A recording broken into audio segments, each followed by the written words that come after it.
ગુજરાતમાં વરસાદના 3 રાઉન્ડ પૂરા થઈ ચૂક્યા છે. ગુજરાતમાં 69% જેટલો વરસાદ પણ નોંધાઈ ગયો છે. જે પ્રમાણે ચોમાસાની શરૂઆત પહેલા હવામાન નિષ્ણાતો કહી રહ્યા હતા કે ગુજરાતમાં આ વર્ષે અલ નીનોની અસરના કારણે ખૂબ ઓછો વરસાદ નોંધાશે. અંદાજે સરેરાશ 100% થી પણ ઓછો વરસાદ ગુજરાતમાં નોંધાય તેવું ચોમાસા પહેલા હવામાનના અવલોકનકારો, હવામાનના આગાહીકારો કરતા હતા. પરંતુ જ્યારે અત્યાર સુધીના જે વરસાદની જે સિસ્ટમ પડી છે, અત્યાર સુધી જે વરસાદ પડ્યો છે એ માત્ર 69% જેટલો જ વરસાદ નોંધાયો છે. ત્યારે આ બધાની વચ્ચે હજુ 30% વરસાદની ઘટ આ પ્રમાણે જોઈએ તો 100%માં હજી 30% વરસાદની ઘટ દેખાઈ રહી છે. પરંતુ આ બધાની વચ્ચે એક ચિંતાજનક સમાચાર ગુજરાત માટે સામે આવે છે. હવામાનના જે અવલોકનકાર છે મગનભાઈ ચંગેલા એ વીઆર લાઈવ સાથે જોડાયા છે. એમને એવું અનુમાન કર્યું છે કે ગુજરાતમાં હવે કોઈ સારો વરસાદ નહીં જોવા મળે. અને ખાસ કરીને તેમને ખેડૂતોને પણ સલાહ આપી છે કે લોકોને હવે પાણી પીવડાવવાની તૈયારી કરી દેવી જોઈએ. હવામાનના અવલોકનકાર મગનભાઈ ચંગેલાનું અનુમાન છે કે ઓગસ્ટ અને સપ્ટેમ્બરમાં કોઈ સારા વરસાદના એંધાણ અમને નથી દેખાઈ રહ્યા. કોઈ એવી વરસાદી સિસ્ટમ સક્રિય નહીં થાય ગુજરાત પર જે સારો વરસાદ લાવી શકે છે. તેમણે એવી પણ આગાહી કરી છે કે કોઈ જગ્યાએ ગાજવીજ સાથે મધ્યમ વરસાદ થઈ શકે છે, જેમાં ઓગસ્ટ માસમાં કોઈ મોટી વરસાદી સિસ્ટમ નહીં દેખાય. એટલે કે એમનું એવું અનુમાન છે કે ગુજરાતમાં ચોમાસું હવે તેના વળતા પગલા તરફ હોય તેવું તેમને લાગી રહ્યું છે. તમને એ પણ જણાવી દઈએ, મગનભાઈ ચંગેલાએ ખેડૂતોને સલાહ આપી છે. ખેડૂતો પોતાના ખેતરમાં જો હવે ખાતર નાખવાના હોય તો ઓછું ખાતર વાપરે તેવી તેમને સલાહ આપી છે. હવે ક્યારે સારો વરસાદ પડી શકે છે, શું આગાહી સિસ્ટમ છે હવે ગુજરાત પર અને કેટલો વરસાદ પડી શકે છે, આ તમામ વિશે આપણે વિગતવાર ચર્ચા કરવી છે. આપણી સાથે મગનભાઈ ચંગેલા જોડી ગયા છે, જે વર્ષોથી હવામાનનું અવલોકન કરે છે. મગનભાઈ, વીઆર લાઈવમાં આપનું હાર્દિક સ્વાગત છે. સ્વાગત ભાઈ. મગનભાઈ, 2 મહિના પૂરા થઈ ગયા છે ચોમાસાના. ખૂબ સારો વરસાદ ગુજરાતમાં પડી ચૂક્યો છે, પરંતુ હજુ ઘણા જિલ્લાઓ એવા છે જ્યાં વરસાદની ખૂબ ઘટ છે, ખાસ કરીને કચ્છ અને સૌરાષ્ટ્રના કેટલાક જિલ્લાઓમાં. ઓગસ્ટ મહિનામાં શું વરસાદના એંધાણ દેખાઈ રહ્યા છે આપને? ઓગસ્ટ મહિનાની જો વાત કરું તો ઓગસ્ટ મહિનાના મેં જે કઈ વરસાદના ડેટા તપાસ્યા છે, હવે એમાં દરેક તારીખોમાં મેં જોયું તો એની જે વરસાદ માટે હ્યુમિડિટી 80% થી ઉપર જોઈ એ જોવામાં નથી આવતી, 60% જ બતાવે છે. એટલે આમાં કોઈ વરસાદની મને શક્યતા આ રીતે જોવામાં આવ્યું, એટલે આમાં મને કઈ સારા વરસાદની શક્યતા જોવામાં આવી નથી. અચ્છા, તો મગનભાઈ, જેવી રીતે આપણે વાત કરીએ કે ઓગસ્ટમાં વરસાદ સારો નથી દેખાઈ રહ્યો, તો આ ગુજરાત માટે ખૂબ ચિંતાજનક સમાચાર કહેવાય કે જો ઓગસ્ટમાં સારો વરસાદ નથી, કારણ કે હજી તો ઓગસ્ટની શરૂઆત જ છે. હવે એમાં જો વાત કરું તો 18 તારીખે એક નાની એવી સિસ્ટમ આવશે મહારાષ્ટ્ર ઉપરથી ગુજરાતમાં, એટલે ઈ ગોધરા પછી વડોદરા અને ભાવનગર આ વિસ્તારમાં થોડોક વરસાદ ઈ સિસ્ટમ લઈ આવી શકે ને ઈ પાછી રાજસ્થાન ઉપર વહી જાય છે નાની સિસ્ટમ. એટલે બીજે ક્યાંય આમાં વરસાદ મળે એવું ઈ સિસ્ટમમાં મને જોવામાં નથી આવ્યું. અચ્છા, તો મગનભાઈ, અત્યાર સુધી જે વરસાદ પડ્યો છે પાછલા 1-2 મહિનામાં એ ગુજરાતમાં 69% જેટલો જ વરસાદ નોંધાયો છે. આ વખતે એવું અનુમાન હતું કે જે અલ નીનોની અસર થવાની છે, જેના કારણે 90 થી 95% જેટલો વરસાદ ગુજરાતમાં પડી શકે છે સામાન્ય રીતે. હજુ તો 69% છે.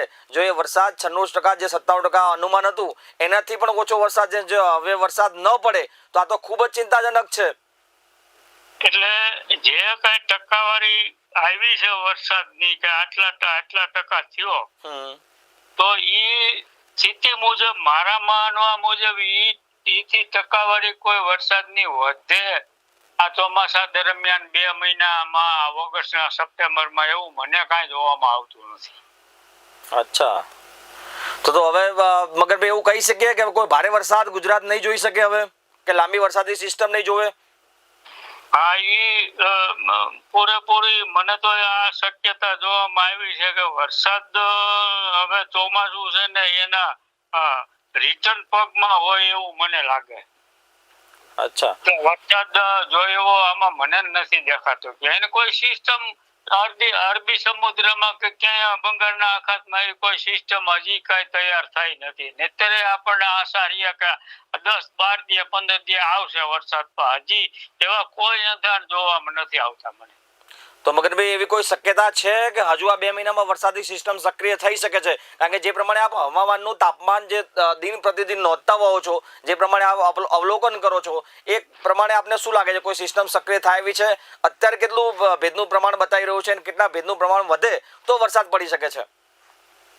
અત્યારે તો 90% એ પૂરું પહોંચતું નથી. જો 90% જેવું આવે તો કઈક સામાન્ય વરસાદ મળી રહે. હવે એવું થતું નથી. હવે 60-65% જ બતાવે છે ભેજ, એટલે હવે એમાં કઈ વરસાદ થઈ ન શકે.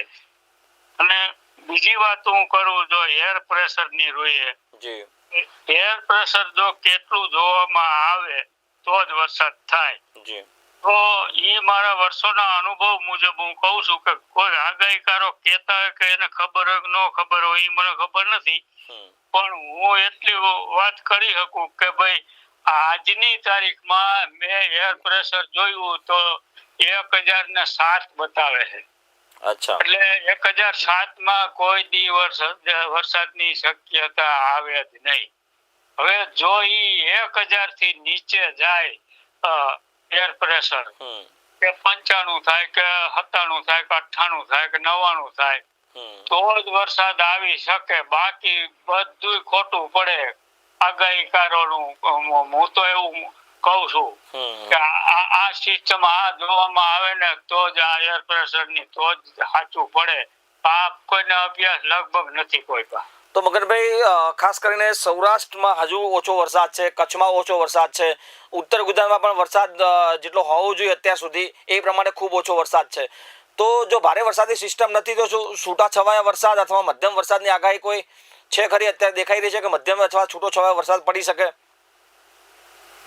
એવો છૂટો છવાયો તો ઈ થોડાક હ્યુમિડિટી થોડીક વરી વધી જાય 2-4 કલાક પૂરતી ને ઈ કઈક ઝાપટા જોગો વરસાદ આવે તો ઈ વાત આખી જુદી છે. અચ્છા, તો મગનભાઈ જે પ્રમાણે હવામાનના આગાહીકારો છે, હવામાન વિભાગ છે, આ તમામ લોકો એવી આગાહી કરે છે કે 10 ઓગસ્ટ બાદ એક વરસાદી સિસ્ટમ સક્રિય થશે અને ગુજરાતમાં સારો વરસાદ 10 ઓગસ્ટથી 19 ઓગસ્ટ સુધી 9 દિવસ સારો વરસાદ પડે તેવી એમને આગાહી કરી છે. આપ શું માનો છો? એટલે મેં જે કઈ 18 તારીખની વાત કરીને ઈ ભાવનગર ઉપર બતાવશે, થોડુંક વડોદરા ઉપર બતાવશે, ગોધરા ઉપર બતાવશે. એની પહેલાના ટાઈમમાં જે કઈ તારીખો છે ને એમાં કઈ મને જોવામાં આવતો નથી વરસાદ. અચ્છા, તો મગનભાઈ ખાસ કરીને ગુજરાતના ખેડૂતોને શું સલાહ આપશો? જો વરસાદ નથી તો જે લોકો વરસાદની રાહ જોઈને બેઠા છે અથવા ઓછો વરસાદ જે જગ્યાએ પડ્યો છે એ ખેડૂતોને શું તૈયારી કરવી જોઈએ? આપનું શું માનવું છે? એમાં એવી વાત છે કે વરસાદની ખાધ તો છે જ, એમાં તો કોઈ શંકા નથી. નજર સામે આ સ્થિતિ આવીને ઊભી છે. તો હવે જે કઈ ખાતરના મોલમાં ખર્ચા કરવા હોય કે કોઈ દવાઈઓના કરવા હોય ખર્ચા, તો ઈ જો ખેડૂત કંટ્રોલમાં રાખીને ખર્ચા કરે તો કઈક સારી બાબત ગણાશે. નહીંતર તો ખર્ચ જેને કરવું છે અને સામે વળતર ન મળે તો ઈ બધું નુકસાનીમાં જાય ખેડૂતોને. એટલે હવે જોઈ વિચારીને આ વરસાદની અછત તો સામે ઊભી જ છે. એટલે હવે ઈ ખેડૂતને નિર્ણય લેવાનો કે હવે ખાતર કેટલા નાખવા, શું કરવું. પછી જેને પાણી છે એને માટેની કોઈ વાત જ નથી. એટલે એને જે કરવું એ કરે. અચ્છા, જી, મગનભાઈ આપ વીઆર લાઈવ સાથે જોડાયા એટલા માટે આટલો સમય આપ્યો એટલા માટે આપનો ખૂબ ખૂબ આભાર. Thank you, thank you. તો દર્શક મિત્રો, આપે જોયું પ્રમાણે મગનભાઈ ચંગેલા જે વર્ષોથી હવામાનના નિષ્ણાત છે, હવામાનનું અવલોકન કરતા હોય છે, એમને એવું કહ્યું છે કે હવે ગુજરાતમાં સારો એવો વરસાદની કોઈ શક્યતા નથી દેખાઈ રહી. ખાસ કરીને ઓગસ્ટ મહિનાની વાત કરીએ તો ઓગસ્ટ મહિનામાં કોઈ એવી વરસાદી સિસ્ટમ મગનભાઈ ચંગેલાને નથી દેખાઈ રહી કે ગુજરાતમાં સારો વરસાદ પડી શકે છે. એમનું એક મહત્વનું એ પણ નિવેદન છે, એમને એમ કહ્યું કે હવે આ ચોમાસાના વળતા પગલાં થઈ ગયા હોય તેવા સંકેતો તેમને લાગી રહ્યા છે.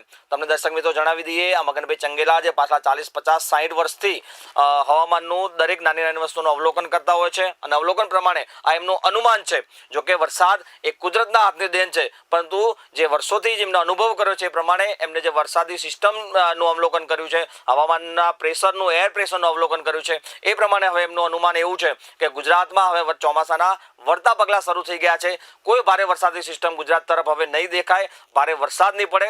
ખાસ કરીને એમને એ પણ કહ્યું છે કે 18 ઓગસ્ટની આસપાસ ભાવનગર, વડોદરા દાહોદ બાજુ થોડો વરસાદ પડી શકે છે. એક નાનકડી સિસ્ટમ જે મહારાષ્ટ્ર તરફથી આવી રહી છે ત્યાં વરસાદ પડી શકે છે. પરંતુ ગુજરાતમાં હવે જે પ્રમાણે પહેલા, બીજા અને ત્રીજા રાઉન્ડમાં વરસાદ નોંધાયો એ પ્રમાણે હવે કોઈ ભારે વરસાદ ગુજરાત નહીં દેખે તેવું એમને અનુમાન લગાવ્યું છે. દર્શક મિત્રો, આપ વિડીયો અમારો યુટ્યુબ પર, ફેસબુક પર અને ટીવી ટેલિવિઝન પર જોઈ શકો છો. આપ જો વિડીયો યુટ્યુબ અને ફેસબુક પર જોઈ રહ્યા હોય તો અમને કોમેન્ટ બોક્સ કરીને જણાવજો તમારા વિસ્તારમાં અત્યાર સુધી કેટલો વરસાદ પડ્યો છે, હજુ કેટલા વરસાદની જરૂર છે, અને આગામી જે ખેડૂતોને માટે ખાસ મગનભાઈ જે પ્રમાણે વાતચીત કરી પ્રમાણે કે ખેડૂતોને ઓછા ખાતર વાપરવા જોઈએ જેથી જે જમીનનો ભેજ છે એ ટકી શકે છે.